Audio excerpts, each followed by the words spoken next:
Hello and welcome. तो आज हम लोग इस वीडियो में पढ़ने वाले हैं, ठीक है, चैप्टर 1 फिजिकल वर्ल्ड का पार्ट 3। ठीक है, दो पार्ट्स ऑलरेडी अपलोड हो चुके हैं।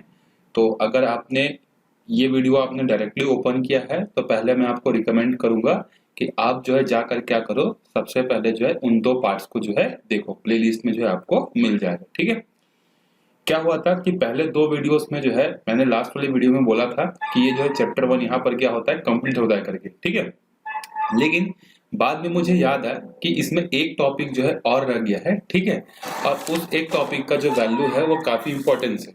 ठीक है, इसीलिए जो है इसमें हम लोग थोड़ा सा चैप्टर नंबर 1 के कुछ पार्ट्स करेंगे और उसके बाद जो है चैप्टर नंबर 2 जो है इसी वीडियो में क्या होगा, स्टार्ट हो जाएगा। ठीक है, सो जो बचा हुआ था वो है हमारा रिलेशन। ठीक है, किसका किसका relation? Physics in relation to other branch of science. ठीक है, मतलब फिजिक्स प्लस अदर ब्रांच का क्या रिलेशन होता है उसके बारे में हमको जानना है। ठीक है, फिजिक्स का अदर ब्रांच के साथ relation, physics plus other branch, ठीक है, क्या रिलेशन होता है।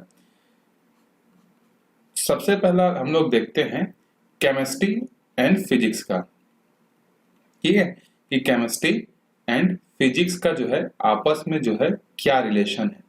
केमिस्ट्री एंड फिजिक्स देखो, साइंटिस्ट लोग सबसे पहले क्या बोलते थे कि जो रियल जो साइंस है, रियल साइंस कौन सा है? रियल साइंस जो है फिजिक्स है। ठीक है, मतलब साइंस का दूसरा नाम ही क्या है? फिजिक्स है।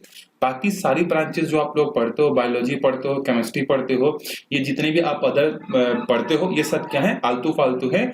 मेन जो है वो क्या है? फिजिक्स है। ठीक है, ये ऐसा शुरुआत में बोला जाता था, लेकिन अगर हम लोग प्रेजेंट सिचुएशन में देखें तो ऐसा बोलना क्या होगा, थोड़ा सा गलत होगा। ठीक है, क्योंकि आज हर सब्जेक्ट का या हर ब्रांच का अपना क्या है, एक अलग से आइडेंटिफिकेशन है। जैसे केमिस्ट्री का अपना एक पूरा का पूरा क्या है, फील्ड है, उसकी एक अलग आइडेंटिफिकेशन है। मैथ्स हो गया, मैथ्स का एक सेपरेट क्या है, आइडेंटिफिकेशन, उसका एक सेपरेट वैल्यू है। बायोलॉजी का क्या है, एक अलग सेपरेट वैल्यू है। ठीक है, ज्योग्राफी का क्या है, ये जो है सब क्या है, आज इनकी अलग अलग जो है वैल्यूज हैं। लेकिन स्टार्टिंग में क्या बोला जाता था कि physics is the main science. ठीक है, अब देखो इसका जो है केमिस्ट्री के साथ कैसे रिलेशन है उसके बारे में हम लोग देखते हैं। ठीक है, तो केमिस्ट्री में जो है, मैं आपको नोट्स अवेलेबल करा दूंगा, मैं आपको समझा दे रहा हूं। देखो, केमिस्ट्री में जो मेन चीजें जो हम लोग पढ़ते हैं वो क्या है? एटम्स और उनके रिएक्शंस के बारे में जो है हम लोग पढ़ते हैं। ठीक है, पीरियोडिक टेबल पढ़ते हैं कि नहीं, एटम का स्ट्रक्चर पढ़ते हैं कि नहीं।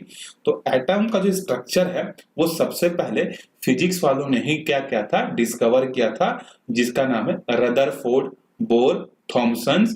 इन सब साइंटिस्ट ने जो है क्या किया था, किसी एटम के स्ट्रक्चर के बारे में बताया था कि एटम क्या होता है, इस तरीके से जो है स्फेरिकल होता है, सेंटर में क्या होता है, पॉजिटिव चार्जेस होते हैं, और इलेक्ट्रॉन जो होते हैं अलग अलग सेपरेट सेपरेट ऑर्बिट्स में जो है क्या करते हैं, रिवॉल्व करते हैं। ठीक है, अब इसको जो है क्लास 12 में जाकर पढ़ोगे, Bohr's model, Thompson model, Rutherford models जो है पढ़ोगे। तो फिजिशियन ने ही क्या क्या था, सबसे पहले जो है केमिस्ट्री का जो फंडामेंटल चीज है एटम्स, उसके बारे में डिस्कवरी करके उनकी सारी प्रॉपर्टीज को जो है बताया था। जैसे कि न्यूक्लियस में एक भारी पार्ट होता है जिसको बोलते हैं मतलब सेंटर में एक भारी पार्ट होता है किसी एटम का, उसको बोलते हैं न्यूक्लियस। और उसके अलग अलग ऑर्बिट्स पर क्या होते हैं, अलग अलग एनर्जी लेवल्स पर जो है इलेक्ट्रॉन दौड़ते हैं। और मोस्टली इनका जो एरिया जो होता है, इनका वॉल्यूम जो होता है वो क्या होता है, एम्प्टी होता है। ठीक है, उसके बाद जो आप लोग केमिस्ट्री में पढ़ते हो कोवेलेंट बॉन्ड, ठीक है, कोवेलेंट बॉन्ड हो गया, आयनिक बॉन्ड हो गया, ये सब जो है इनके बारे में भी जो है फिजिक्स वालों ने ही बताया था कि अगर हमारे पास H है और अगर हमारे पास Cl है तो ये दोनों क्या होंगे, आयनिक बॉन्ड से बंधे होंगे। ठीक है, तो ये आयनिक बॉन्ड जो है क्यों बनता है, इसका भी एक्सप्लेनेशन जो है फिजिक्स वालों ने ही दिया था। कैसे दिया था? तो कूलम्स का लॉ जो है क्या है, फिजिक्स में जो है इलेक्ट्रोस्टैटिक में, इसको भी आप क्लास 12 में ही पढ़ोगे। इलेक्ट्रोस्टैटिक एक लॉ है कि एक प्लस और एक माइनस के बीच में क्या होता है, अट्रैक्शन फोर्स होता है। ठीक है, तो हाइड्रोजन प्लस है और क्लोरीन क्या है, माइनस, तो ये दोनों क्या होंगे, आपस में जुड़ेंगे। ठीक है। कितना ताकत से जुड़ेंगे उसका भी कैलकुलेशन हम लोग कूलम्ब फोर्स से क्या कर सकते हैं, आराम से जो है इजीली कर सकते हैं। ठीक है, तो ये हो गया। ठीक है, उसके बाद जो है उसको अरेंज करना, एटम्स को जो है आपस में क्या करना, या पीरियोडिक टेबल को क्या करना, अरेंज करना, कि हाइड्रोजन पहले नंबर पर आएगा, हीलियम दूसरे पर आएगा, ये यहाँ पर आएगा। ठीक है, नील्स बोर, अदर साइंटिस्ट, डोबेनार, इन सब साइंटिस्ट ने जो है क्या क्या था, उनको अरेंज किया था। तो वो भी क्या थे, फिजिशियन ही थे, जो कि उनको क्या कर रहे थे, अरेंज कर रहे थे। ठीक है, उसके बाद दूसरा चीज है जो केमिस्ट्री में इंपॉर्टेंट है, वहां पर आप क्या पढ़ते हो, एक्सरेज के बारे में पढ़ते हो। ठीक है, केमिस्ट्री में जो है एक्सरे, अल्फा रे, बीटा रे, गामा रेज के बारे में जो है पढ़ते हो। इन सब की डिस्कवरी जो है किसने की थी, फिजिक्स वालों की ही जो है देन है। ठीक है, इसके अलावा केमिस्ट्री में जो है आप क्या करते हो, एक और चीज का कैलकुलेशन करते हो, किसी भी सब्सटेंस की जो है हाफ लाइफ निकालते हो। पढ़े होगे आप लोग, या अभी उसको क्लास 11th में, आई थिंक क्लास 11th या 12th में हाफ लाइफ पढ़ोगे। रेडियो एक्टिविटी डीके करके जो है क्या है, एक अलग से जो है ब्रांच है। ठीक है, रेडियो केमिस्ट्री का या रेडियो एक्टिविटी करके, वो भी फिजिक्स वालों की ही देन है, जहां पर आप क्या करते हो, किसी भी सब्सटेंस की जो है हाफ लाइफ का कैलकुलेशन करते हो। आप लोग न्यूज में सुनते हो कि नहीं, कि जैसे यहाँ पर एक खुदाई हो रही थी, इस खुदाई वाले जगह पर जो है एक मूर्ति मिली है, और ये जो मूर्ति है ये आज से 3000 साल पुराना है। तो ये 3000 साल पुराना है, ये कौन 3000 साल पहले आके कोई बताता है क्या हमको? नहीं, हम लोग क्या करते हैं, उसका लाइफ जो है हम लोग डिटेक्ट करते हैं, और वो किससे करते हैं, इसी हाफ लाइफ वाले मेथड से जो है कार्बन कंपाउंड के बेसिस पर जो है हम लोग करते हैं। समझ में आ गई है? ठीक है, तो पूरा का पूरा केमिस्ट्री जो है क्या था, किसकी देन है, पूरा का पूरा फिजिक्स की देन है। केमिस्ट्री बिना, मतलब केमिस्ट्री जो ब्रांच है वो बिना फिजिक्स के पॉसिबल नहीं है। वो तो फिजिक्स से ही टूट कर क्या बना था, केमिस्ट्री बना था। ठीक है, तो ये हो गया केमिस्ट्री और फिजिक्स का रिलेशन। उसके बाद दूसरा है मैथ्स और फिजिक्स का रिलेशन आपस में कैसा है। ठीक है, या मैथ्स वाले जो है वो फिजिक्स क्यों पढ़ते हैं, इसका भी जवाब हमको यहाँ पर मिल जाएगा। ठीक है, आप लोग सब लोग ये तो पढ़ लेते हो, ठीक है, कि हमको 11th में जाने पर मैथ्स लेने से फिजिक्स, केमिस्ट्री और मैथ्स पढ़ना पड़ेगा, और बायो लेने से जो है फिजिक्स, केमिस्ट्री और बायो पढ़ना पड़ेगा। ठीक है, लेकिन आप ये नहीं सोचते कि फिजिक्स का जो है, जैसे बायो वाले क्या बनते हैं आगे चल के, मोस्टली जो होंगे, अगर हम लोग मेन बात करें तो डॉक्टर बनते हैं। अब डॉक्टर को तो भाई इंजेक्शन लगाना है, तो उसको फिजिक्स पढ़ने की क्या जरूरत, उसको तो ह्यूमन बॉडीज के बारे में एक ही सब्जेक्ट पढ़ना चाहिए। ऊपर से मैथ्स वाले लोग मोस्टली जाकर क्या करते हैं, इंजीनियरिंग करते हैं। तो इंजीनियरिंग में क्या कर रहे हैं, हमको तो वहां पर चीजों के बारे में सीखना है, कैसे बनाते हैं, कैसे तोड़ते हैं, तो वहां पर जो है फिजिक्स की क्या जरूरत पड़ती है। ठीक है, तो यहाँ पर भी जो है हमको उसका इस आंसर जो है मिलेगा कि क्यों मैथ्स वाले जो है फिजिक्स पढ़ते हैं। ठीक है, अब मान लो एक मैथ्स वाला जो है, इनके रिलेशन पे हम लोग आएंगे, पहले मैथ्स वाले फिजिक्स क्यों पढ़ते हैं ये बता देता हूं मैं।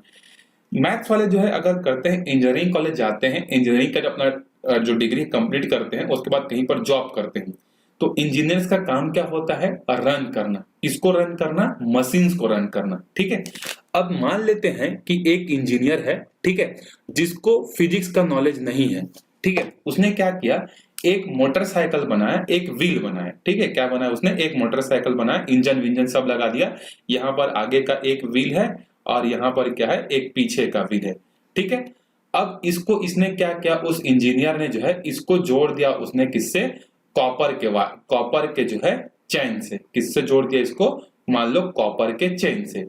अब ये जो बाइक था, ये जो कार था, ये जो व्हीकल था, ये 2 दिन चला, 2 दिन बाद तीसरे दिन टूट गया। ये चैन जो है क्या हो गया, टूट गया। क्यों टूट गया, कॉपर तो अच्छा चीज है, कॉपर से बना हुआ होना चाहिए। ठीक है, तो ये टूटा क्यों, क्योंकि कॉपर का जो बियरिंग स्ट्रेंथ है, उसकी जो स्ट्रेंथ वो क्या है, कमजोर है। जैसे ही इस पर ज्यादा लोड हुआ, बेयरिंग लोड ज्यादा हुआ, ये टूट गया। तो चेन किसका बना होना चाहिए, तो अभी आपके बाइक्स में, आपके जो व्हीकल्स होते हैं, उनमें चेन किसका होता है, मोस्टली स्टील का बना होता है, या जो है क्या बोलते हैं, कॉपर अलॉयस का बना होता है। ठीक है, उन सब चीजों का बना होता है। हाँ, तो हम लोग कहाँ थे, यहाँ थे। ठीक है, तो इसने किसका चेन बना दिया, इसने कॉपर का बना दिया, जबकि कॉपर का स्ट्रेंथ क्या होता है, कम होता है। अब उसने कॉपर का चेन क्यों बनाया, क्योंकि उसको नॉलेज नहीं था कि कौन सा मेटल कितना स्ट्रांग है, कौन सा मेटल कितना वीक है। तो ये कहाँ पढ़ते हैं, क्लास 11th में मैकेनिक्स में पढ़ते हो कि मैकेनिक्स वाले पार्ट में, कौन सा कितना स्ट्रांग है, कौन सा कितना रिजिड है। ठीक है, तो ये नॉलेज जो है उसको पता होना चाहिए कि कौन सा पार्ट जो है किस चीज का बनाना चाहिए। अब जैसे मान लो उसको नॉलेज ही नहीं है, उसने टायर बना दिया लोहे का, तो अब ये सही थोड़ी है, ठीक है। तो उसको जो है फिजिक्स का नॉलेज रहेगा, रबर का नॉलेज रहेगा, उसको इनर्शिया का पता रहेगा, ठीक है। इनर्शिया क्लास 11th में पढ़ोगे अभी, ग्रेविटेशन को पता रहेगा, रोटेशनल मोशन पता रहेगा, तब वो डिजाइन कर सकता है। तो ये सब चीजें जो है हम लोग कहाँ पढ़ते हैं, फिजिक्स में ही जो है पढ़ते हैं, ठीक है। तो इसीलिए फिजिक्स वाले क्या पढ़ते हैं, मैथ्स की जो है मैथ्स वाले क्या करते हैं, फिजिक्स की जो है इनको पढ़ना पड़ता है। समझ में आ गया। अब थोड़ा बहुत आइडिया होगा कि जो है मैथ्स वालों को फिजिक्स क्यों पढ़ना पड़ता है, ठीक है, ताकि आगे चलकर उनको नॉलेज हो कि किस टाइप के मेटल का पर्पस, किस टाइप के मेटल का यूज जो है किस पर्पस के लिए हमको करना है, ठीक है। सो देखो मैथ्स और फिजिक्स जो है, अगर हम लोग बेसिकली बोले तो मैथ्स जो सब्जेक्ट है ना, वो पहले सेपरेट सब्जेक्ट नहीं था, ठीक है। मैथ्स भले ही मतलब बेसिक चीज है, फिजिक्स पढ़ने के लिए जो है मैथ्स का बेसिक नॉलेज होना कंपलसरी है, ठीक है। लेकिन पहले जो जितने भी मैथमेटिक्स जो होते थे वो फिजिक्स के कैलकुलेशन के लिए यूज होते थे। जैसे न्यूटन ने क्या किया, ग्रेविटेशन के कैलकुलेशन करने के लिए उसने जो है क्या किया, अपना फॉर्मूला बनाया। तो उस समय मैथमेटिक्स उतना डेवलप नहीं था, वो फिजिक्स के प्रॉब्लम्स को सॉल्व करने के लिए बनते थे। फिजिक्स के प्रॉब्लम को सॉल्व करते करते करते करते मैथ मतलब कैलकुलेशन इतना ज्यादा हो गया कि वो एक सेपरेट ब्रांच ही बन गया, ठीक है। जैसे आप मैथ्स में पढ़ोगे, कैलकुलस पढ़ोगे, डिफरेंशिएशन इंटीग्रेशन पढ़ोगे 11th-12th में, तो ये डिफरेंशिएशन इंटीग्रेशन जो है कोई मैथ्स के पर्पस के लिए नहीं बनाया गया था।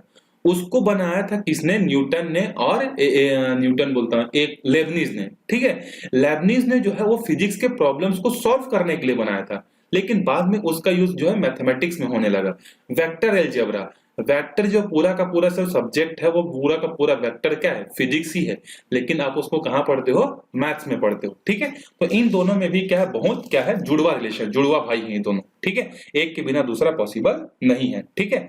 और अगर कोई एक आदमी है, अगर उसका मैथ्स अगर स्ट्रांग है, तो डेफिनेटली वो फिजिक्स को क्या कर सकता है, बहुत अच्छे से समझ सकता है, ठीक है। समझ में आ गया। तो ये हो गया हमारा मैथ्स और फिजिक्स का जो है रिलेशन, ठीक है। डिफरेंशिएशन हो गया, इंटीग्रेशन हो गया, ये सब न्यूटन लेबनीज के हेल्प से जो है हुआ। तो ये दोनों एक दूसरे से इस तरीके से क्या है, रिलेटेड है। फिर तीसरा है, तीसरा हम लोग देखते हैं बायोलॉजी और फिजिक्स का। बायोलॉजी और फिजिक्स का जो है आपस में क्या रिलेशन है, ठीक है। बायोलॉजी और फिजिक्स का आपस में क्या रिलेशन है। सो देखो, बायोलॉजी और फिजिक्स, अगर आपको बायोलॉजी की स्टडी करनी है तो एक चीज के बिना स्टडी पॉसिबल ही नहीं है, और वो होता है माइक्रोस्कोप, ठीक है। बिना माइक्रोस्कोप के बायोलॉजी का जो है स्टडी करना जो है पॉसिबल नहीं है। और माइक्रोस्कोप बना के किसने दिया, फिजिक्स वालों ने दिया, हमने दिया, फिजिक्स वालों ने दिया। लो भाई गिफ्ट लो, तुम स्टडी करो इसके बारे में, ठीक है। तो फिजिक्स वालों ने ही क्या किया, जो लेंस होते हैं, single microscope, double compound microscope, इन सबको डिजाइन जो है हमने ही किया था, ठीक है। और हमने बायो वालों को डोनेट किया कि ये लो स्टडी करो करके, ठीक है। तो जो मेन चीज है बायो के एग्जिस्टेंस का, वही चीज हमने बना के दिया है। तो सोच सकते हो कि बायो की शुरुआत कहां से हुई, फिजिक्स से ही हुई है, ठीक है। उसके बाद जब बॉडी में क्या होता है, हमारे बॉडी का कोई पार्ट अगर फ्रैक्चर हो जाता है, तो डॉक्टर क्या बोलता है कि जाओ इसका एक्सरे कराओ कि कौन सा हड्डी टूटा है मैं देखूंगा। तो एक्सरे कराने जाते हो, तो एक्स रे जो होता है उसको किसने बनाया था, फिजिक्स वालों ने ही आइडेंटिफिकेशन करके बनाया था। कैसे यूज करना है उसका मशीन भी उन्होंने ही डिजाइन किया था। X ray, gamma rays, alpha rays, beta rays, ये सब रेस जो है फिजिक्स वालों ने ही बनाया था। क्लास 12th में पढ़ोगे इलेक्ट्रोमैग्नेटिक वेव्स करके, ठीक है। तो वहां पढ़ोगे एक्सरे, ये हो गया एक्सरे, ठीक है। उसके बाद जो है और भी अगर हम लोग चीज की बात करें, जैसे किसी को कैंसर हो जाता है, ठीक है। तो कैंसर जो होता है तो उसके थेरेपीज होती है, अलग अलग स्टेजेस होते हैं कैंसर के भी, उसकी थेरेपीज होती हैं, ठीक है। उसकी थेरेपीज में जो है अलग अलग जो है रेस का यूज किया जाता है, ताकि जिस सेल में क्या हुआ है, जिस सेल में कैंसर हुआ है, उस सेल को क्या किया जाए, यूवी रेस के थ्रू क्या कर दिया जाए, उनको खत्म कर दिया जाए। तो वहां पर बीमारी के ट्रीटमेंट में भी उसका यूज होता है।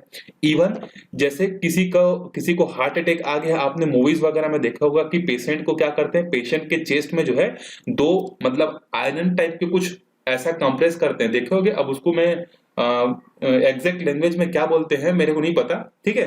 मूवीज वगैरह में देखे होगे कि उसके चेस्ट पे जैसे ही रखते हैं वो बंदा क्या होता है, उठता है और उसका हार्ट फिर से काम करना चालू कर देता है, ठीक है। तो वो कैसे वर्क करता है, वो वर्क करता है कैपेसिटर्स के प्रिंसिपल पे, ठीक है। और कैपेसिटर्स कौन सा है, कैपेसिटर्स जो है फिजिक्स का चैप्टर है, और ये भी आप कहां पढ़ोगे, क्लास 12 का चैप्टर नंबर 2 कैपेसिटेंस करके, ठीक है, पोटेंशियल एंड कैपेसिटेंस। तो वो मशीन भी किसकी देन है, फिजिक्स वालों की ही देन है। इवन जो अप डाउन होता रहता है, कोई आदमी जिंदा है कि नहीं वाला, इसको क्या, अरे भाई आज नाम क्यों भूल रहा हूं मैं, ऐसा वाला जो लाइन चलते रहता है, ठीक है, ये जो मशीन है, इसको मशीन को भी हमने ही बना के दिया था, ठीक है, ये हो गया, ठीक है। उसके बाद अगर ये लाइन स्ट्रेट हो गए तो आदमी भगवान के पास पहुंच जाता है, ठीक है, इस मशीन को भी हमने बनाया था। इवन ये जो स्टेथोस्कोप जो यूज करते हैं, स्टेथोस्कोप मतलब हार्ट बीट को जो है नापने के लिए डॉक्टर लोग पकड़ के घूमते रहते, देखो ना, उसमें साउंड का रिफ्लेक्शन होता है, ठीक है। साउंड का क्या होता है, इस तरीके से पाइप होता है, यहाँ पर ऐसा टच कराते हैं और यहाँ पर कान में उसके जो है रहते हैं इस तरीके से, ठीक है।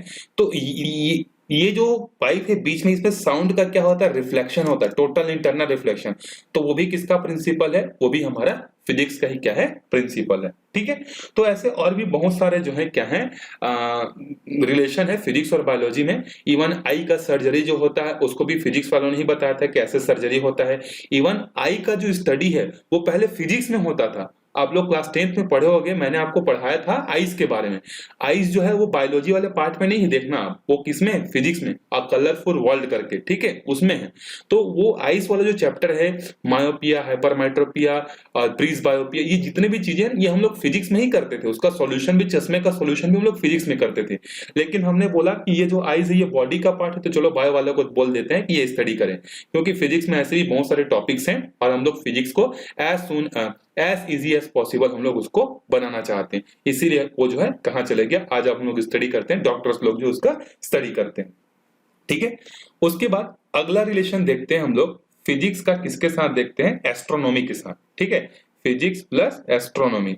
अब आपके दिमाग में आ रहा होगा एस्ट्रोनॉमी और फिजिक्स ये दोनों कैसे रिलेट हो सकते हैं, ठीक है। तो एस्ट्रोनॉमी मतलब क्या होता है, खगोल विज्ञान, खगोल हिंदी में बोलते हैं, खगोल मतलब प्लैनेट्स के बारे में स्टडी करना, ठीक है, किसी भी प्लैनेट्स के बारे में जो यहाँ से बहुत दूर है, जैसे मून हो गया, अदर प्लैनेट्स हो गए, उनका स्टडी करना, उसका शेप कैसा, उसका साइज कैसा है, ये किस में आता है, एस्ट्रोनॉमी में आता है, ठीक है। तो एस्ट्रोनॉमी को स्टडी करने के लिए हमको क्या चाहिए, जिस तरीके से छोटे चीज को स्टडी करने के लिए माइक्रोस्कोप चाहिए, उसी तरीके से बड़े चीज को देखने के लिए हमको क्या चाहिए रहता है, टेलीस्कोप चाहिए होता है, ठीक है, रेडियोस्कोप चाहिए होता है। और ये सब चीजें किसने बनाई थी, न्यूटन ने बनाई थी। सबसे पहली बार जो टेलीस्कोप किसने बनाया था, न्यूटन ने बनाया था, ठीक है, ताकि हम लोग क्या कर सकें, यहां से दूर अदर प्लैनेट्स का जो है हम लोग स्टडी कर सकें, ठीक है। तो ये किसने बना के दिया, हमने फिजिक्स वालों ने ही दिया, तभी तो एस्ट्रोनॉमी इतना आगे डेवलप हुआ, ठीक है। तो ये क्या हो गया, एस्ट्रोनॉमी और फिजिक्स का जो है रिलेशन हो गया, ठीक है। ऐसे डायरेक्टली और इनडायरेक्टली ऐसे बहुत सारे रिलेशन हैं जो कि फिजिक्स के बिना पॉसिबल नहीं है। जैसे कॉमर्स वाले अपने आप को क्या बोलते हैं, मतलब जिसमें कैलकुलेशन करते हैं, उन लोग जो है अकाउंटिंग करते हैं। अकाउंटिंग करने के लिए कैलकुलेटर चाहिए, कैलकुलेटर किसने बना के दिया, मैथ्स वालों ने दिया, नहीं, फिजिक्स के प्रिंसिपल पर जो है कैलकुलेटर क्या करता है, वर्क करता है। तो उनका भी जो है हमने काम चला किसका, कॉमर्स वालों को हमने जो है उसका हेल्प किया, ठीक है। तो इस तरीके से जो है क्या है, फिजिक्स का जो है क्या है, अदर ब्रांचेस के साथ जो है रिलेशन है। तो आप प्राउडली बोल सकते हो कि हाँ एक्चुअल में फिजिक्स जो है वो मेन है, ठीक है। लेकिन ये नहीं बोल सकते कि अदर सब्जेक्ट जो है क्या है, बेकार है, उनको नहीं पढ़ना चाहिए, जो कि पहले के साइंटिस्ट बोलते थे, ठीक है। वो उस समय ऐसा ट्रेंड था कि physics is the only one main branch, ठीक है। लेकिन आज के डेट में ऐसा नहीं बोल सकते हम, ठीक है। तो ये हो गया फिजिक्स का अदर ब्रांचेस के साथ रिलेशन जो है हमने डिस्कस कर लिया, जो कि हमारा पिछले वीडियो में जो है बच गया था, ठीक है। उसके बाद मैंने आपको बोला था कि कुछ साइंटिस्ट के नाम जो है आपको क्या करने हैं, याद रखने हैं। यहाँ पर आपको टेबल भी दिया था मेरे ख्याल से, जैसे मैंने एशियन बोस का बोला था, एशियन बोस के बारे में आपको पढ़ना है, ठीक है। एशियन बोस के अलावा माइकल फैराडे के बारे में पढ़ना है, आइजैक न्यूटन के बारे में पढ़ना है, हैंस क्रिश्चियन ऑस्टेड के बारे में पढ़ना है। ये जो ऑस्टेड है इसको भी ये मैग्नेटिज्म का जो है बहुत बड़ा क्या है, मतलब फादर ऑफ मैग्नेटिज्म है, ठीक है। माइकल फैराडे जो है इलेक्ट्रोमैग्नेटिक इंडक्शन, ये जो है इलेक्ट्रोमैग्नेटिक वेव्स, शेल्डन ग्लासो, एप्सला, मिस्टर कार्लो, ये सब चीजें जो है आप लोग धीरे धीरे जो है पढ़ते जाओगे, ठीक है। समझ में आ गया आपको, चलो ये था हमारा चैप्टर नंबर 1। ये आपको क्वेश्चन देखने की जरूरत नहीं, मैंने जितना चीजें आपको समझाई उसी को आप अच्छे से समझ लो। फर्स्ट चैप्टर से रिलेटेड अगर कोई भी क्वेश्चन आता है तो आप इजीली उसको क्या कर सकते हो, हैंडल जो है उसको इजीली कर सकते हो, ठीक है। सो यहाँ पर खत्म होता है हमारा चैप्टर नंबर 1। चलो अब हम लोग मूव करते हैं अगले चैप्टर की तरफ, जिसका नाम है चैप्टर नंबर 2। ठीक है, चैप्टर 2 ये है चैप्टर नंबर 2, जिसका नाम है यूनिट्स एंड मेजरमेंट। ठीक है, यूनिट्स क्या होते हैं और मेजरमेंट क्या होते हैं, इसके बारे में हम लोग डिटेल में जो है पढ़ने वाले हैं। ठीक है, तो अगर हम लोग मैं मेन बोलूं कि 11th का फिजिक्स कहाँ से स्टार्ट हो रहा है होता है, तो ये है चैप्टर नंबर 2 से जो है ये स्टार्ट होता है। ठीक है, चैप्टर नंबर 1 क्या था, पूरा का पूरा ट्रेलर था, उसमें हम लोगों ने पूरा ओवरव्यू देखा था। सबसे पहले देखते हैं कि मेजरमेंट क्या होता है। ठीक है, मेजरमेंट मतलब आप समझ रहे होंगे कि किसी चीज का लेंथ, ब्रेड्थ, हाइट, मास, इन चीजों को जो है क्या करना, कंपेयर करना। ठीक है, बेसिकली मेजरमेंट का सिंपल मीनिंग होता है कंपैरिजन। ठीक है, मेजरमेंट का मीनिंग क्या होता है, कंपैरिजन। किससे कंपैरिजन, एक स्टैंडर्ड चीज जो होता है उससे कंपेयर करना क्या कहलाता है, मेजरमेंट कहलाता है। ठीक है, so what is measurement, measurement is the comparison of a object और a thing with respect to an standard object. ठीक है, कोई भी हमारे पास एक स्टैंडर्ड रहेगा, उसके कंपैरिजन में हम लोग क्या करेंगे, उसको क्या करेंगे, उसको कंपेयर करेंगे। ठीक है, स्टैंडर्ड जो भी रहेगा, जैसे अभी हम लोग एक एक करके देखते जाएंगे। तो मेजरमेंट का मीनिंग समझ में आ गया। मेजरमेंट क्या है, किसी भी चीज का स्टैंडर्ड चीज के साथ कंपेयर करना। अब क्वेश्चन ये उठता है कि हमको जो है मेजरमेंट की जरूरत क्यों पड़ी, वाई वी नीड मेजरमेंट। ठीक है, वाई वी नीड मेजरमेंट। ठीक है, ये क्वेश्चन जो है सबसे पहले माइंड में आना चाहिए कि हमको ऐसा क्या जरूरत पड़ गई किसी चीज को मेजर करने की। तो देखो, अगर मैं आपसे दो सवाल पूछूं, ठीक है, एक मैंने दो ऑब्जेक्ट रखा, एक ऑब्जेक्ट ये है, एक ऑब्जेक्ट ये है। ठीक है, मैं आपसे पूछ रहा हूं कि इन दोनों को देखो, ए और बी को, और बताओ कि ए बड़ा है कि बी बड़ा है।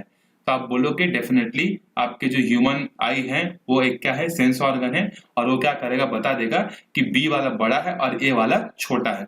और अगर उसी में एक क्वेश्चन और ऐड कर दूं मैं कि कितना बड़ा है और कितना छोटा है कोई, तो वहां पर आप क्या कर सकते हो, उसका आंसर जो है आप नहीं बता सकते कि बी कितना बड़ा है ए से, या ए कितना छोटा है बी से। तो वहां पर हमको उन दोनों को अलग अलग को क्या करना पड़ेगा, मेजर करना पड़ेगा। फिर मेजर करने के बाद हम लोग बता पाएंगे कि ए कितना बड़ा है, ए कितना छोटा है, और बी जो है कितना बड़ा है। तो समझ में आ गया, इस तरीके से जो है हम लोग क्या करते हैं, मेजरमेंट की जो है हमको जरूरत पड़ी। ठीक है, उसके अलावा और कहाँ कहाँ जरूरत पड़ता है, तो जैसे हम लोग मार्केट जाते हैं सब्जी खरीदने, तो ये सब्जी कितना भारी है उसको मेजरमेंट करना पड़ता है हमको, ताकि हम लोग क्या कर सके, उस हिसाब से मार्केट में जो है अपने फैमिली के लिए, अपने लिए सब्जी खरीद सके। ठीक है, तो वहां भी हमको जो है मेजरमेंट करने की जरूरत पड़ती है। 1 किलो टमाटर लाना है कि 2 किलो लाना है कि क्या करना है, वहां पर जो भी जो है हमको मेजरमेंट की जरूरत पड़ती है। ठीक है, सो मेजरमेंट की जरूरत क्यों पड़ती है समझ में आ गया। ठीक है, ताकि हम लोग क्या कर सके, आइडेंटिफाई कर सके कि कौन कितना बड़ा है और कौन कितना छोटा है।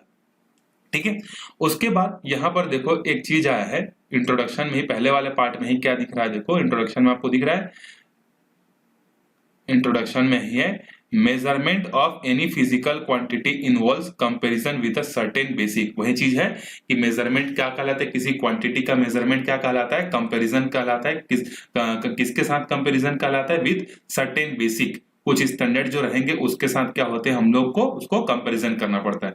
आर्बिट्रेरी चूजन, जिसको हम लोग आर्बिट्रेरीली क्या करते हैं, उसको चूज करते हैं। ठीक है, तो यहाँ पर एक वर्ड आया है फिजिकल क्वांटिटी। तो सबसे पहले हम लोग समझते हैं कि ये जो फिजिकल क्वांटिटी है, ये फिजिकल क्वांटिटी क्या होती है। ठीक है, सो फिजिकल क्वांटिटी क्या होती है, तो दुनिया में हम लोग जितनी भी चीजें देखते हैं उन सब चीजों की क्या होती है, एक कैरेक्टरिस्टिक होती है, सबकी होती है। ठीक है, चाहे वो बायोटिक हो चाहे एबायोटिक हो, सबका एक क्या होता है, यूनिक जो है आइडेंटिफिकेशन।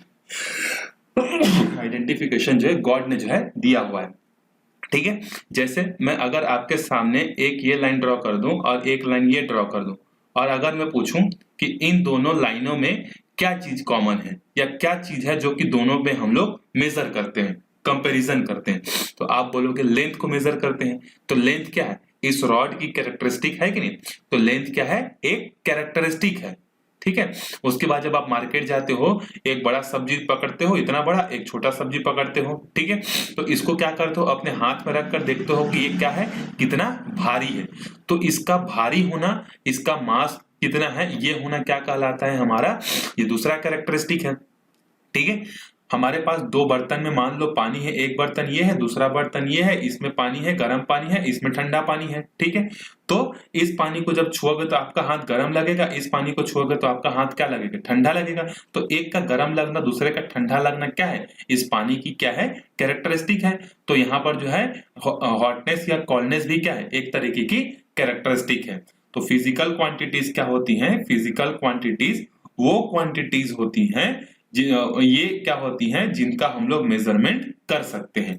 और परफेक्टली अगर मैं डिफाइन करूं कि फिजिकल क्वांटिटी क्या होता है, तो फिजिकल क्वांटिटी जो होता है वो क्या होता है, कैरेक्टरिस्टिक है। ठीक है, किसका कैरेक्टरिस्टिक है, किसी भी ऑब्जेक्ट का या किसी भी चीज का क्या है, एक कैरेक्टरिस्टिक है, और जिसको हम लोग क्या कर सकते हैं, मेजर कर सकते हैं। ठीक है, तो physical quantity is a characteristic of a subject of a object और a substance which can be measured. एक कैरेक्टरिस्टिक है जिसको हम लोग मेजर कर सकते हैं, नाप सकते हैं। वैसे तो कैरेक्टरिस्टिक दुनिया में बहुत सारी होती हैं, ठीक है, बहुत सारी कैसे होती हैं, जैसे मैं बोलूंगा कि आज मेरी मम्मी ने जो है बहुत अच्छा खाना बनाया जिसको खाकर मैं तृप्त हो गया, इतना टेस्टी था, इतना टेस्टी था कि नहीं बता सकता। तो ये जो खाना बना था वो टेस्टी है, वो उस खाने की कैरेक्टरिस्टिक है, लेकिन कितना टेस्टी है, 1 लीटर टेस्टी है, आधा लीटर टेस्टी है, 1 मीटर टेस्टी है, कि कितना है, ये वो टेस्टीनेस जो है वो एक कैरेक्टरिस्टिक तो है, लेकिन उसको हम लोग नाप नहीं सकते। तो वो क्या है, एक कैरेक्टरिस्टिक कहलाएगी, बट वो फिजिकल क्वांटिटी नहीं कहलाएगी, क्योंकि उसको हम लोग नहीं नाप सकते। मान लो दो पेंटर्स हैं, एक जो है ए है और दूसरा बी है। बी जो है क्या करता है, बहुत अच्छा पेंटिंग बनाता है, और ए जो है थोड़ा सा कम अच्छा पेंटिंग बनाता है।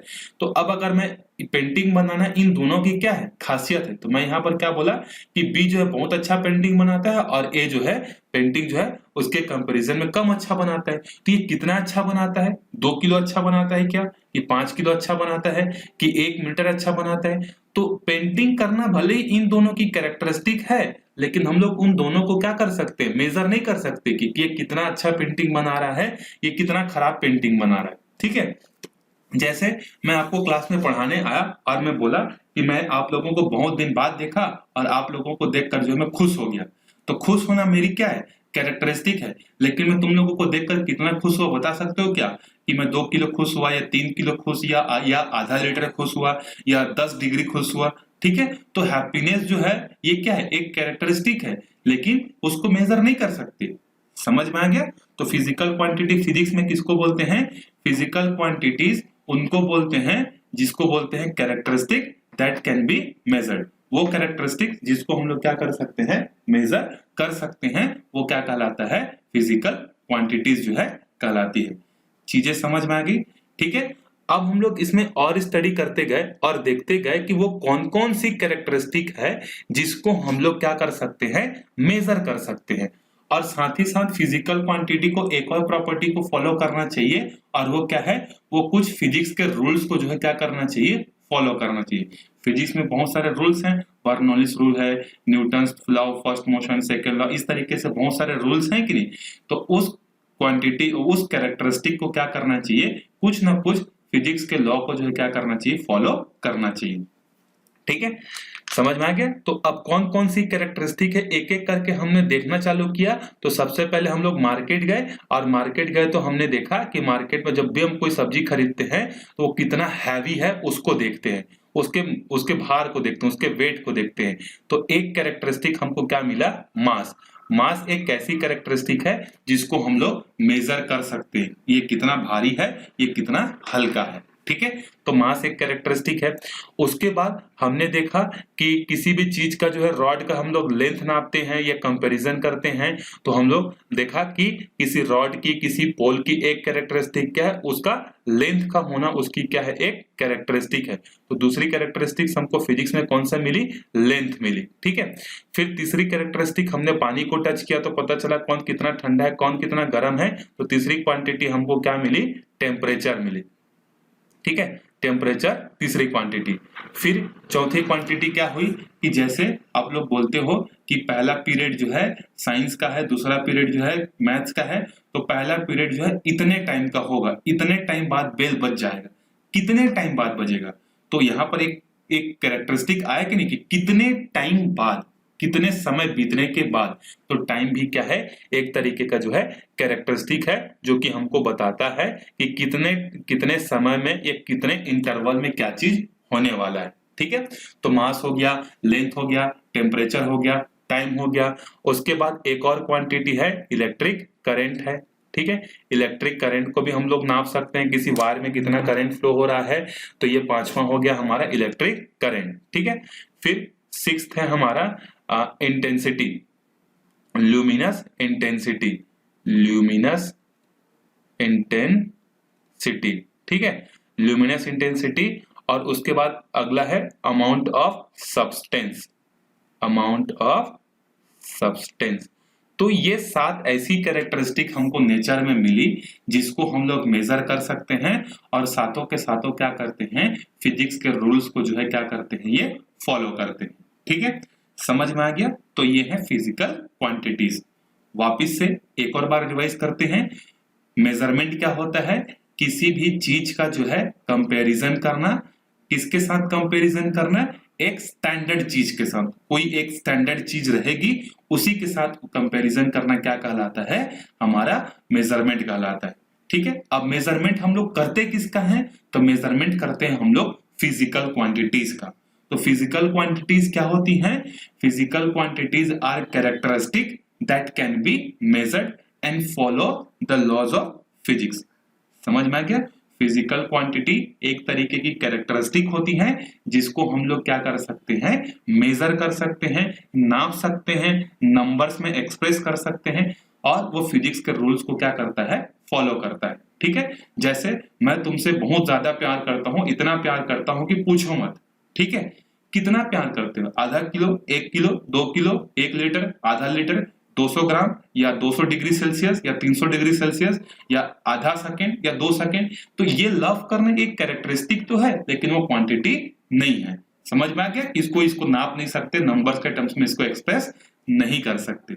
सो आई होप अब आपको मेजरमेंट समझ में आ गया होगा, फिजिकल क्वांटिटी क्या है ये आपको समझ में आ गया होगा, और नेचर में कितने टाइप की फिजिकल क्वांटिटीज मिलती हैं ये भी आपको समझ में आ गया होगा। समझ में आ गया, ठीक है। चलो, अब इसके बाद जो है फिजिकल क्वांटिटीज ये तो 7 बनी, लेकिन इसके बाद भी और भी चीजें हमको मिलती गई। ठीक है, और भी चीजें हमको कैसे मिलती गई, जैसे मान लो आपको अपने क्लासरूम का जो है क्या करना है, आपको अपने क्लासरूम क्या करना है, मेजर करना है कि आपका क्लासरूम कितना फैला हुआ है। ठीक है, तो आप अपने क्लासरूम को मेजर करने के लिए क्या करते हो, आप उसका एरिया निकालते हो। तो एरिया क्या होता है, लेंथ इंटू ब्रेड्थ। तो एरिया क्या है, एक कैरेक्टरिस्टिक है कि कोई चीज कितनी फैली हुई है 2 डायमेंशन में, है कि नहीं। तो एरिया को भी क्या होना चाहिए, एक फिजिकल क्वांटिटी होनी चाहिए। तो बिल्कुल सही है, एरिया जो है एक फिजिकल क्वांटिटी है। तो आप बोलोगे सर आपने तो फिजिकल क्वांटिटी यहाँ 7 लिखी है और एरिया भी एक फिजिकल क्वांटिटी है, और अगर एरिया एक फिजिकल क्वांटिटी है तो वॉल्यूम भी एक फिजिकल क्वांटिटी है, तो ये सब कहाँ है। ठीक है, तो देखो मैंने पहला चैप्टर में आपको पढ़ाया था कि फिजिक्स में हमारे 2 थ्रस्ट एरिया होते हैं। क्या क्या होते हैं, एक होता है यूनिफिकेशन और दूसरा क्या होता है, रिडक्शन। यूनिफिकेशन मतलब हम हर चीज को, नेचर में होने वाले हर चीज को कम से कम फॉर्मूला में, कम से कम रूल में समझाना चाहते हैं। ठीक है, तो देखो एरिया एक फिजिकल क्वांटिटी तो है, लेकिन इसको हम लोग क्या कर सकते हैं, देखो एरिया बेसिकली है क्या, लेंथ इंटू ब्रेड्थ। ब्रेड्थ भी एक तरीके से क्या है, लेंथ ही तो है। जैसे बोलूंगा मैं ये 10 मीटर है और ये 5 मीटर है, तो ये दोनों लेंथ ही तो हैं। तो जब साइंटिस्ट लोगों के सामने क्वेश्चन आया कि एरिया को जो है फिजिकल क्वांटिटी में आपने क्यों नहीं रखा, तो उन्होंने बोला कि एरिया जो है ये लेंथ और ब्रेड्थ है, और एक्चुअल में ये दोनों लेंथ ही है। तो अगर 2 बार लेंथ को मल्टीप्लाई कर दोगे तो क्या बन जाएगा, एरिया बन जाएगा। और लेंथ तो हमने यहाँ पर देखो दूसरे नंबर पे डाल के रखा हुआ है, तो 2 बार लेंथ आया है, तो इसके लिए इसको यहाँ पर और क्यों डालें, हम लोग अपना नंबर्स क्यों बढ़ाएं। हम जब साथ ही में पढ़ के खुश हैं तो 8 9 10 11 और रूल्स या और क्वांटिटीज क्यों पढ़ते जाएं। ठीक है, तो फिर क्वेश्चन ये उठा, तो क्या इसको हम लोग क्वांटिटी बोलना छोड़ देंगे। तो साइंटिस्ट लोगों ने बोला कि देखो भैया हम इसको क्वांटिटीज बोलना नहीं छोड़ेंगे, लेकिन इसको हम लोग इन 7 के कैटेगरीज में जो है नहीं लाएंगे। ठीक है, तो इस तरीके से क्वांटिटीज को जो है 2 टाइप में डिवाइड कर दिया गया। ठीक है, एक है फंडामेंटल क्वांटिटी, ठीक है, एक है फंडामेंटल क्वांटिटीज और दूसरा है डिराइव्ड क्वांटिटी। ठीक है, डिराइव्ड क्वांटिटी। ठीक है, लिख लेना स्पेलिंग पूरा सही सही। तो फंडामेंटल क्वांटिटीज कौन कौन सी हैं? तो ये जो अभी हमने 7 चीजें डिस्कस की ना, ये mass, length, temperature, time, electric current, luminous intensity and amount of substance, इन सातों को एक ग्रुप में रखा गया है और उस ग्रुप का नाम है फंडामेंटल क्वांटिटीज। ठीक है, अब फंडामेंटल क्वांटिटीज क्यों बोला गया? देखो, फंडामेंटल क्वांटिटीज इसलिए बोला गया क्योंकि ये जो जितने भी जो क्वांटिटीज हैं, इसको आप किसी दूसरे के टर्म्स में एक्सप्रेस नहीं कर सकते हो। जैसे मास को आप लेंथ के टर्म्स में एक्सप्रेस नहीं कर सकते हो। जैसे आप मार्केट गए, आप वहां पर बोला, आपने बोला कि भैया 2 लीटर सब्जी देना या 2 किलोमीटर सब्जी देना। ठीक है, तो ये कहीं से भी जो है मतलब प्रैक्टिकली भी और थ्योरेटिकली भी ये जो है सही नहीं लग रहा है। आप मार्केट में जाकर क्या बोलोगे, 2 मीटर मेरे को सब्जी दो, तो 2 मीटर क्या सब्जी देगा? टमाटर को देगा कि मिर्ची को देगा? ठीक है, तो उसके लिए हमने क्या बना कर रखा है? मास बना कर रखा है कि जब आप सब्जी खरीदोगे तो किसमें मांगोगे? मास के टर्म्स में, आधा केजी, पौन केजी, 2 केजी, 5 केजी, 10 केजी। ठीक है, तो यहां पर आप मास को लेंथ के टर्म्स में एक्सप्रेस नहीं कर सकते, ना ही लेंथ को आप मास के टर्म्स में एक्सप्रेस कर सकते हो। जैसे मैं बोलूंगा कि मेरा हाइट जो है 3 डिग्री सेल्सियस है, ये पॉसिबल है क्या? नहीं है। तो हम लोग टेम्परेचर को और लेंथ को भी एक दूसरे के फॉर्म में एक्सप्रेस नहीं कर सकते। तो इन सातों की सातों ये ऐसी क्वांटिटीज हैं जिसको हम लोग एक दूसरे के फॉर्म में कभी भी एक्सप्रेस नहीं कर सकते, ये अपने आप में यूनिक है। ठीक है, इसीलिए इनको क्या बोला गया? फंडामेंटल क्वांटिटीज बोला गया। ठीक है, अब दूसरा चीज देखो, डिराइव्ड क्वांटिटी क्या होती है? तो डिराइव्ड क्वांटिटी वो क्वांटिटीज होती हैं जिसको हम लोग फंडामेंटल क्वांटिटीज से डिराइव करते हैं। जैसे एरिया, एरिया क्या है? एक क्वांटिटी तो है, लेकिन वो फंडामेंटल क्वांटिटी नहीं है। क्यों? क्योंकि फंडामेंटल क्वांटिटी में लेंथ ऑलरेडी आ चुका है और एरिया में क्या होता है? 2 बार लेंथ मल्टीप्लाई ही तो होता है। ठीक है, तो ये क्या है? एरिया जो है एक डिराइव्ड क्वांटिटी है जिसको हमने फंडामेंटल क्वांटिटी के लेंथ वाले दूसरी जो फंडामेंटल क्वांटिटीज थी उसको हमने 2 बार मल्टीप्लाई कर दिया। तो एरिया क्या है? एक डिराइव्ड क्वांटिटी है। उसी तरीके से वॉल्यूम क्या होता है? वॉल्यूम होता है length into breadth into height. और एक्चुअल में देखा जाए तो लेंथ, ब्रेड्थ और हाइट तीनों क्या है? लेंथ ही तो है। ठीक है, तो जब हम लोग लेंथ को 3 बार मल्टीप्लाई कर देते हैं तो वो क्या बन जाता है? हमारा वॉल्यूम बन जाता है। ठीक है, 2 बार करने से एरिया, 3 बार करने से वॉल्यूम। तो वॉल्यूम क्या है? एक फंडामेंटल क्वांटिटी नहीं है, वो क्या है? एक डिराइव्ड क्वांटिटी है, क्योंकि हमने फंडामेंटल क्वांटिटी के दूसरा वाला जो था उसको 3 बार मल्टीप्लाई कर दिया तो क्या बन गया? ये वॉल्यूम बन गया। उसी तरीके से density, density is equal to क्या होता है? Mass upon volume. तो मास के लिए देखो ऑलरेडी हमने क्या बनाया है? केजी तो हमने बना दिया है, तो डेंसिटी के फॉर्मूले में क्या आ गया? केजी। ठीक है, और वॉल्यूम, वॉल्यूम मतलब 3 बार लीटर, मतलब लेंथ, तो लेंथ की घात 3। ठीक है, लेंथ की पावर 3। तो हम लोग डेंसिटी को जो है एक क्वांटिटी तो मानेंगे, लेकिन उसको फंडामेंटल क्वांटिटी नहीं मानेंगे, उसको क्या मानेंगे? उसको हम लोग डिराइव्ड क्वांटिटी जो है मानेंगे। समझ में आ गया होगा अब आपको कि फंडामेंटल क्वांटिटीज ऐसी क्वांटिटीज होती हैं जो एक दूसरे में आपस में कन्वर्टेबल नहीं होती हैं, जबकि डिराइव्ड क्वांटिटीज ऐसी क्वांटिटीज होती हैं जो कि फंडामेंटल क्वांटिटीज से ही हम लोग क्या करते हैं? निकाल कर लेकर आते हैं। ठीक है, समझ में आ गया ये? तो ये क्वांटिटीज जो है 2 टाइप की हो गई।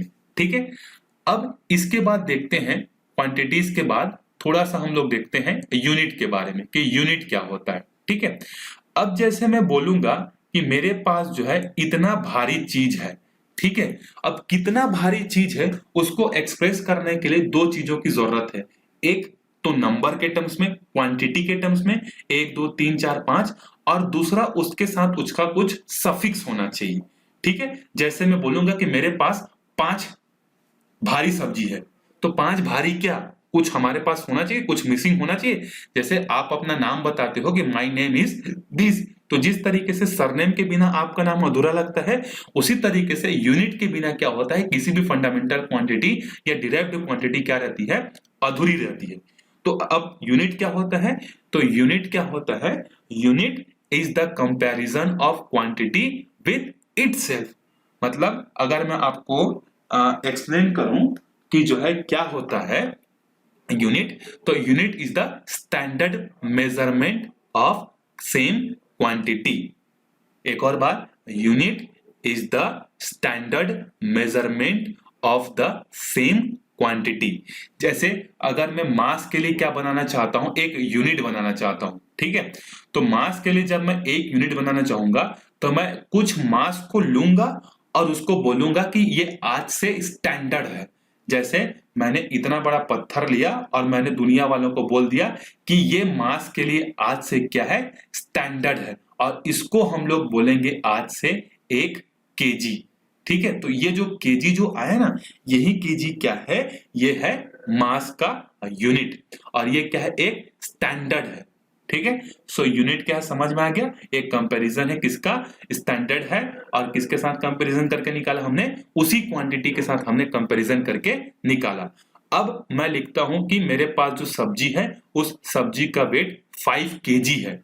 तो यहाँ 5 kg है, इसका मतलब क्या है, मास का स्टैंडर्ड यूनिट, स्टैंडर्ड कंपैरिजन क्या है, 1 kg। तो ऐसे मेरे पास कितने केजी है, 5 kg, 1 kg, 1 kg, 1 kg, 1 kg, 1 kg, 5 kg। मतलब 5 बार मैंने इससे क्या किया, इसका कंपैरिजन किया। मतलब मास का जो स्टैंडर्ड यूनिट है उससे 5 गुना ये क्या है, ज्यादा भारी है। समझ में आ गया। उसी तरीके से जब मैं लेंथ को मेजर करूंगा तो लेंथ के लिए भी मेरे पास एक यूनिट होना चाहिए, तो मैंने उसके लिए एक यूनिट बना दिया मीटर। अब मैं लेंथ को जब भी बोलूंगा 10 मीटर, तो इसका मतलब समझ में आ गया कि 10 is a quantity and a metre is the क्या है, यूनिट। समझ में आ गया। तो इससे हमको क्या लगती है, फिजिकल क्वांटिटी कंप्लीट लगती है। नहीं तो मैं 10, मेरे पास लेंथ है 10, 10 क्या, ठीक है, कुछ तो होना चाहिए ना ताकि हमको आइडिया लग सके। तो उसी आइडिया को पूरा करने के लिए हमने यूनिट बनाया। ठीक है, समझ में आ गया यूनिट का कंसेप्ट क्या है। ठीक, चलो आपको जब नोट्स मिलेगा ना उसमें आपको प्रॉपर डेफिनेशन भी मिला रहेगा कि यूनिट जो है क्या होता है। समझ में आ गया। तो इस तरीके से जो है हमने क्या किया, सबका यूनिट बनाना स्टार्ट किया। तो चलो देखते हैं किसके किसका यूनिट जो है क्या क्या। चलो, तो पहले डिस्कस कर लिया था हमने, मास के लिए हमने यूनिट क्या बनाया, मास के लिए हमने बनाया केजी, लेंथ के लिए हमने बनाया मीटर, टेम्परेचर के लिए हमने बनाया केल्विन, टाइम के लिए हमने बनाया सेकेंड, इलेक्ट्रिक करंट के लिए हमने बनाया एम्पियर, ल्यूमिनस इंटेंसिटी के लिए हमने बनाया कैंडला, और अमाउंट ऑफ सब्सटेंस के लिए हमने क्या बनाया, मोल। ठीक है, आगे टेंशन मत लो, इन सब का डेफिनेशन हम लोग देखेंगे कि जो हमने स्टैंडर्ड जो बनाया ना, KG, metre, kelvin, second, ampere, 1 KG किसको बोलते हैं, 1 मीटर किसको बोलते हैं, 1 केल्विन किसको बोलते हैं। तो समझ में आ गया यूनिट क्या है। यूनिट वापिस से एक और बार थोड़ा सा रिवाइज कर लेते हैं। यूनिट क्या है, unit is a standard measurement of same quantity for the purpose of comparison, ताकि हम लोग कंपैरिजन कर सकें करके एक एक हर एक फंडामेंटल क्वांटिटी का हम लोग क्या कर लेते हैं, स्टैंडर्ड मेजरमेंट बना लेते हैं। जैसे मास का केजी, लेंथ का मीटर। तो अब मैं आपको बोलूंगा कि एक कंटेनर में जो है पानी है, ठीक है। अब आपको दो चीज पहचाननी होगी। जब मैं ऐसा एक्सप्रेस करूंगा, कोई चीज बोलूंगा, तो उसमें आपको दो चीजें पहचाननी होगी। पहला तो क्वांटिटी पहचानना होगा और दूसरा उसका यूनिट पहचानना होगा। जैसे मैं बोलता हूं कि ये जो बर्तन है इसमें पानी रखा हुआ है, और ये जो पानी है इसका टेम्परेचर है 70 डिग्री या 70 केल्विन या 270 केल्विन। अगर मैं ऐसा बोलूंगा तो इसमें कौन सा यूनिट है और कौन सी क्वांटिटी है ये आपको पहचाननी पड़ेगी। तो 270 जो है क्या है, ये एक क्वांटिटी है, और केल्विन जो है उसका क्या है, यूनिट है। केल्विन किसका यूनिट है, टेम्परेचर का, है कि नहीं। तो 1 केल्विन से ये जो पानी है ये 270 गुना ज्यादा भारी है। जैसे मैं बोलूंगा कि मेरे पास एक पत्थर है, इस पत्थर का जो वेट है ये है 8 kg। तो इसमें 8 क्या है, क्वांटिटी है, और केजी क्या है, यूनिट है। जैसे यहां से इस ए सिटी से बी सिटी की जो डिस्टेंस है वो है 35 किलोमीटर। Length is 35 kilometre. तो 35 ये क्या है, क्वांटिटी है, और ये जो मीटर है वो क्या है, यूनिट है, और 35 क्या है, लेंथ है। तो 35 लेंथ इज अ क्वांटिटी, और यहाँ क्या था, 270 टेम्परेचर था, तो यहाँ पर टेम्परेचर क्वांटिटी होगा। समझ में आ गया। जैसे मैं बोलूंगा कि एक रॉड है, इसमें करंट फ्लो हो रही है 2 एम्पियर। तो ये जो मैंने करंट 2 बोला, इलेक्ट्रिक करंट 2, ये क्वांटिटी है, और एम्पियर उसका क्या है, यूनिट है। समझ में आ गया होगा आपको। ठीक है, अगर आपको कोई चीज नहीं समझ में आएगी तो आप मैसेज करके मेरे से पूछ सकते हो, ठीक है, कि सर ये डेफिनेशन जो है मेरे को थोड़ा सा क्लियर नहीं हुआ, मैं इंडिविजुअली उसको कॉल करके या मैसेज में जो है समझा दूंगा। ठीक है, समझ में आ गया। तो ये हो गए यूनिट्स हो गए और क्वांटिटीज हो गई। अब हमारे सामने जो है कुछ और क्वेश्चंस या कुछ और क्या हो गए, सिचुएशन जो है अराइज हो गए। कैसे सिचुएशन अराइज हुए, जैसे मान लो हमारे पास एक ऐसा लाइन है, ठीक है, और मैंने इसके ऊपर में जो है एक और लाइन ड्रॉ कर दिया, ठीक है, एक लाइन मैंने ओ ड्रॉ किया और ये ए है और ये ओ बी है, ठीक है। अब ये जो ओ ए है और ये जो ओ बी है, इसके बीच में ये जो डिफरेंस है, ये डिफरेंस क्या है, इनका इंक्लिनेशन है। अब इस इंक्लिनेशन को हम लोग किससे डिफाइन करें, जैसे एरिया था, एरिया को हमने लेंथ इनटू लेंथ लिख दिया तो उसको डायरेक्ट क्वांटिटी बोल दिया, वॉल्यूम को length into breadth into height बोल दिया तो उसको डायरेक्ट क्वांटिटी बोल दिया, क्योंकि उसको उस फॉर्म में एक्सप्रेस कर सकते थे। डेंसिटी को हमने मास अपॉन वॉल्यूम बोल दिया, उसको उस फॉर्म में एक्सप्रेस कर सकते थे। ये जो इंक्लिनेशन है इसको हम किससे एक्सप्रेस करेंगे, क्या मीटर से करेंगे, क्या केजी से करेंगे, क्या टेम्परेचर से करेंगे, क्या इलेक्ट्रिक करंट से करेंगे, नहीं। तो जब भी फिजिक्स में साइंटिस्ट फंसते हैं, उनका जवाब नहीं होता है, तो फंडामेंटल फोर्सेस में क्या किए थे, पहले दो फोर्स बनाकर नाच रहे थे, लेकिन जब न्यूक्लियस के बारे में पता चला तो साइंटिस्ट लोगों ने क्या कर दिया, दो और फोर्स का नाम जोड़ दिए। तो उसी तरीके से 7 फंडामेंटल क्वांटिटीज हमको पहले से पता थी, उनके कई सालों बाद जो है हमको कुछ और क्वांटिटीज पता लगी। उसमें से एक है ये इस प्लेन पर बना हुआ दो लाइन के बीच का इंक्लिनेशन। तो ये प्लेन पर बना हुआ है, इसीलिए इसको क्या नाम दे दिया हमने, इस क्वांटिटी का नाम हमने क्या रखा, प्लेन एंगल रखा।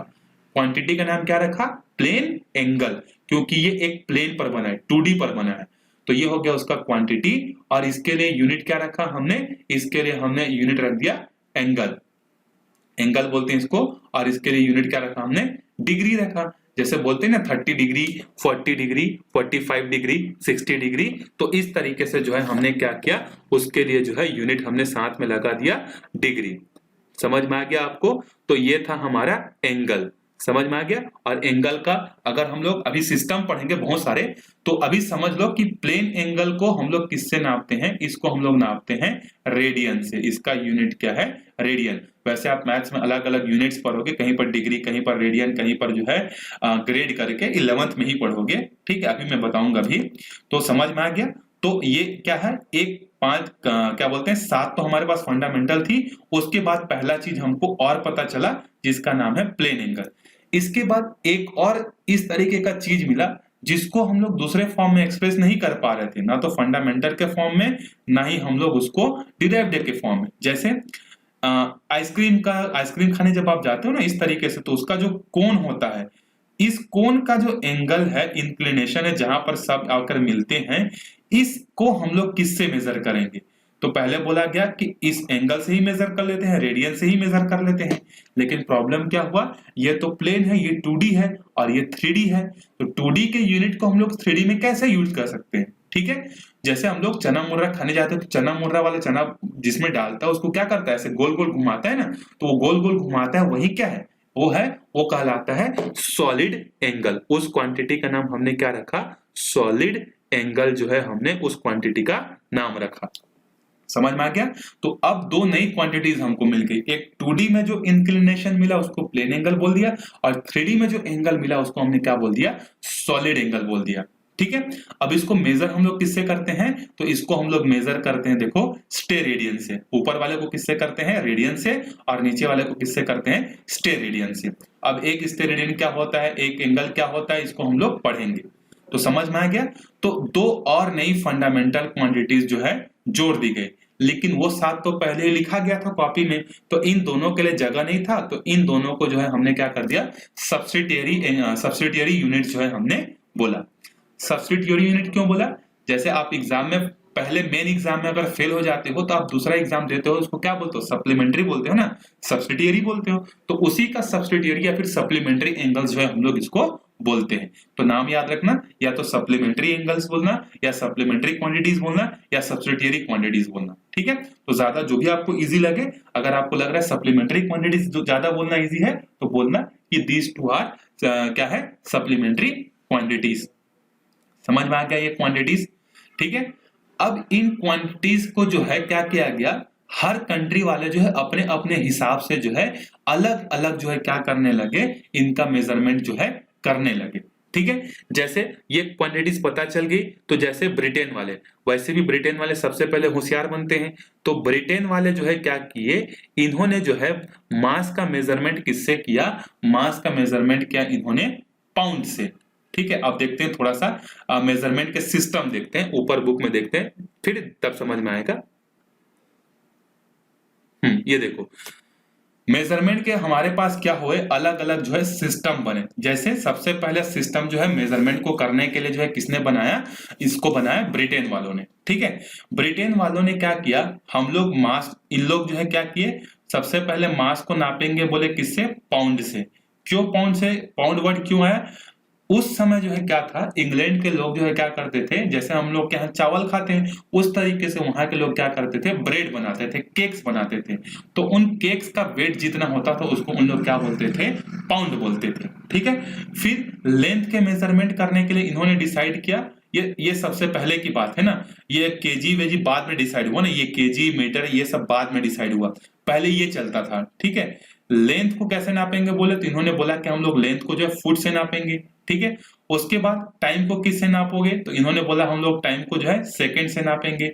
तो ये किसका सिस्टम था, ये ब्रिटेन का सिस्टम था।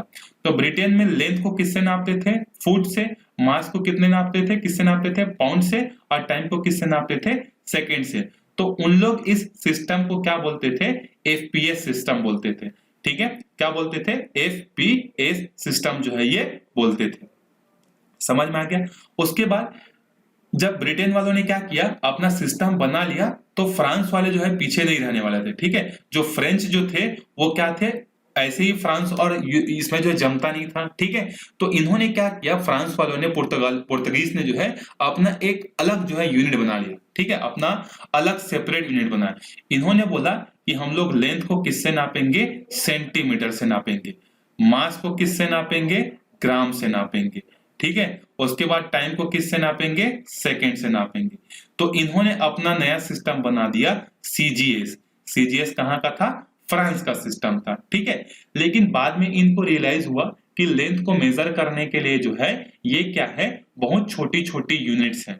ठीक है, बहुत छोटी छोटी यूनिट्स हैं। तो इन्होंने इसी को एक्सपांड करके, अपडेट करके बड़ा बना दिया, और बाद में बोला कि लेंथ को हम लोग किससे नापेंगे, मीटर से नापेंगे। उसके बाद जो है मास को किससे नापेंगे, केजी से नापेंगे, और टाइम को किससे नापेंगे, सेकंड से नापेंगे। तो सीजीएस का ही बड़ा भाई क्या बन गया, एमकेएस जो है बन गया। तो सीजीएस सिस्टम, एफपीएस सिस्टम और एमकेएस सिस्टम, ये जो है पहले क्या होते थे, चलते थे। समझ में आ गया।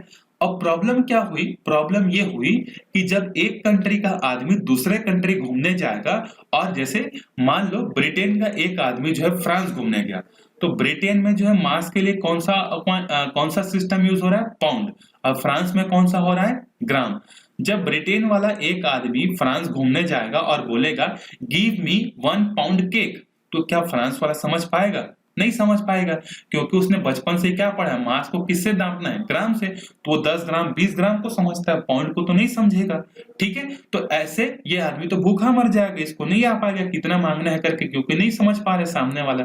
ठीक है, इस तरीके से लेंथ को इन लोग फुट से नापते हैं। ये गया एक कपड़े की दुकान में और बोला कि मेरे को जो है धोती खरीदना है, मेरे को 8 फुट धोती दो।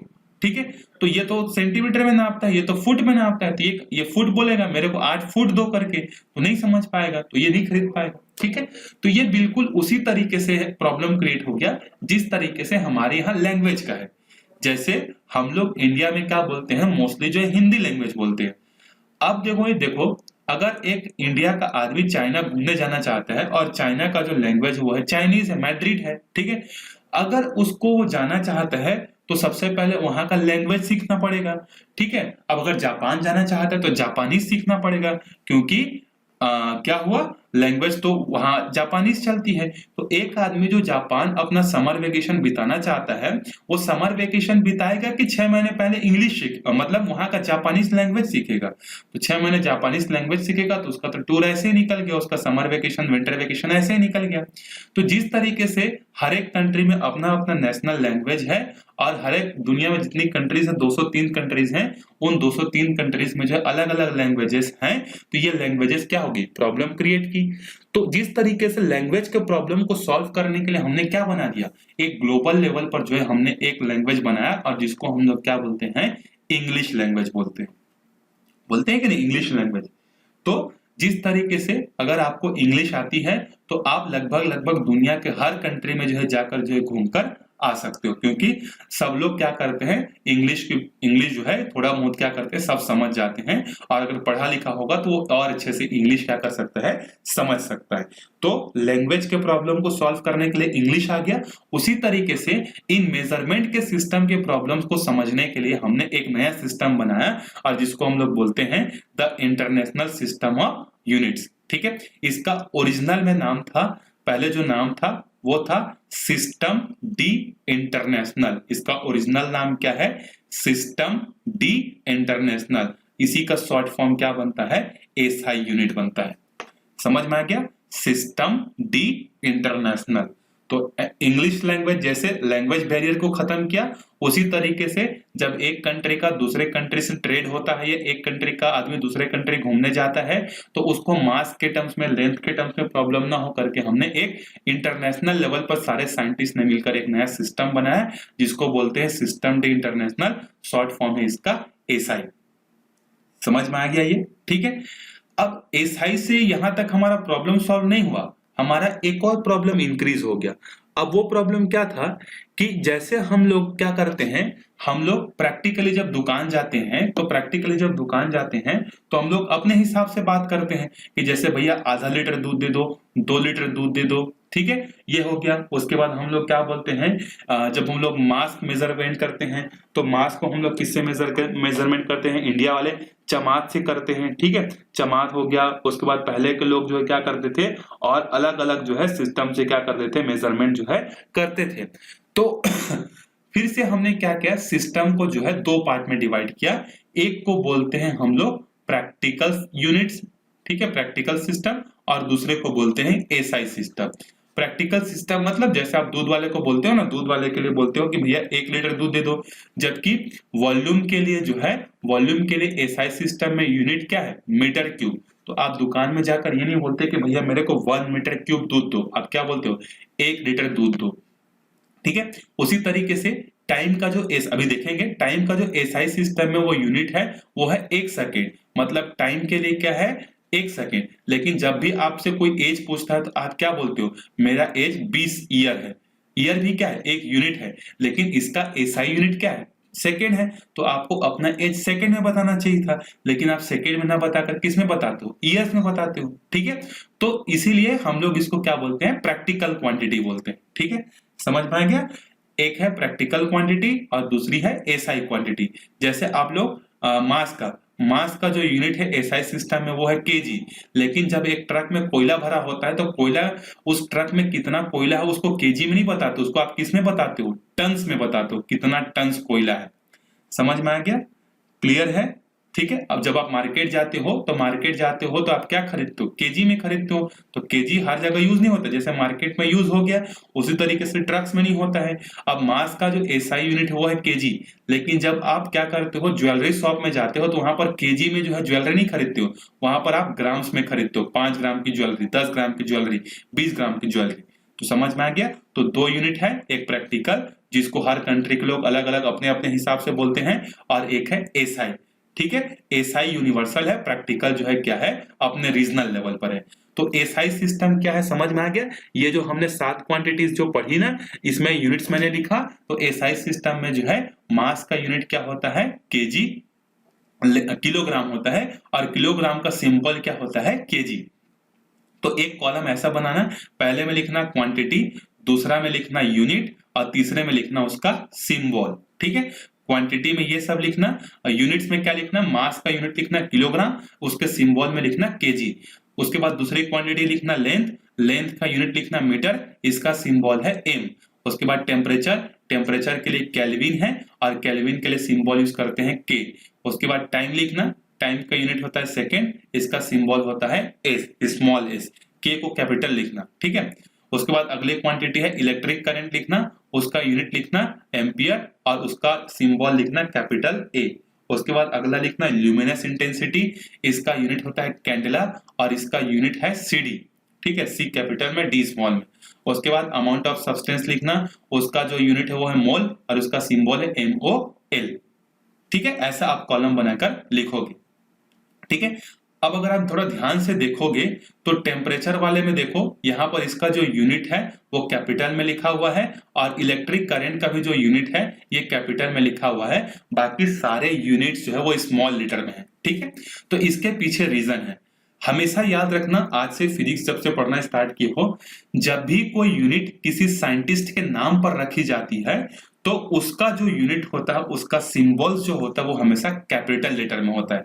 जैसे केल्विन, केल्विन एक साइंटिस्ट का नाम है तो उसी के नाम पर हमने टेम्परेचर का यूनिट रख दिया, इसीलिए इसका सिंबल क्या होगा कैपिटल के। एम्पियर, एम्पियर एक साइंटिस्ट का नाम है तो इसका सिंबल क्या होगा कैपिटल ए। जैसे फोर्स का यूनिट जो होता है न्यूटन, न्यूटन एक साइंटिस्ट का नाम था तो फोर्स का जब भी यूनिट लिखते हो तो कैपिटल एन लिखते हो, क्या कभी भी स्मॉल एन लिखते हो? नहीं। समझ में आ गया? वॉट का यूनिट W। तो जितने भी साइंटिस्ट के नाम पर यूनिट्स के नाम रखे गए हैं उसको हमेशा कैपिटल लेटर में जो है लिखा जाता है। समझ में आ गया ये? तो ये हो गया हमारा एसआई सिस्टम, जिस तरीके से इंटरनेशनल लेवल पर लैंग्वेज के लिए बैरियर था तो इंग्लिश ने खत्म किया। अब मेजर सिस्टम मतलब अगर मेजरमेंट के लिए कोई प्रॉब्लम है तो उस प्रॉब्लम को किसने खत्म कर दिया? एसआई सिस्टम ने जो है खत्म कर दिया, ठीक है। जिस तरीके से क्वांटिटी दो टाइप की होती हैं उसी तरीके से यूनिट जो होती हैं वो भी दो टाइप की होती हैं। एक यूनिट्स वो होती हैं जिसको दूसरे फॉर्म में नहीं लिखा जा सकता, जैसे फंडामेंटल यूनिट्स। दूसरी होती हैं डिराइव्ड यूनिट। समझ में आ गया? एक फंडामेंटल यूनिट और एक डिराइव्ड यूनिट। फंडामेंटल में ये सब आएंगे, मास, केल्विन, मीटर, ये सब आएंगे। और डिराइव्ड में क्या आएंगे? जैसे डेंसिटी, डेंसिटी का यूनिट क्या होता है? केजी पर मीटर क्यूब। तो ये डिराइव्ड क्या है? डिराइव्ड यूनिट है। जबकि केजी एक क्या है? फंडामेंटल है। मीटर क्या है? एक फंडामेंटल है। समझ में आ गया?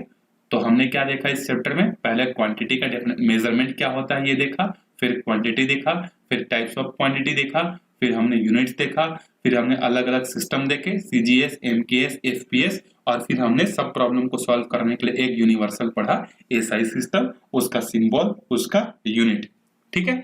नेक्स्ट वीडियो में हम लोग देखेंगे एक केजी किसको बोलते हैं, एक लीटर किसको बोलते हैं, मतलब एक मीटर किसको बोलते हैं, एक सेकंड किसको बोलते हैं। सो नेक्स्ट वीडियो में हम लोग क्या करेंगे? एसआई सिस्टम के डेफिनेशंस को जो है हम लोग समझेंगे, ठीक है। तब तक अच्छे से पढ़ते रहो। अगर वीडियो के किसी पोर्शन में या किसी डेफिनेशन में कोई समझ में नहीं आया होगा तो बेझिझक वापस से बोल रहा हूँ, आप लोग कुछ रिप्लाई नहीं करते हो। अगर समझ में नहीं आता है तो बताया करो, और समझ में आ गया तो अच्छी बात है। बिल्कुल डरा मत करो, जो चीज समझ में नहीं आया है बिल्कुल बताना, मैं उसका जो है रिप्लाई जो है जरूर करूंगा। तब तक प्रैक्टिस करते रहो, ठीक है। मिलते हैं नेक्स्ट वीडियो में। Bye bye.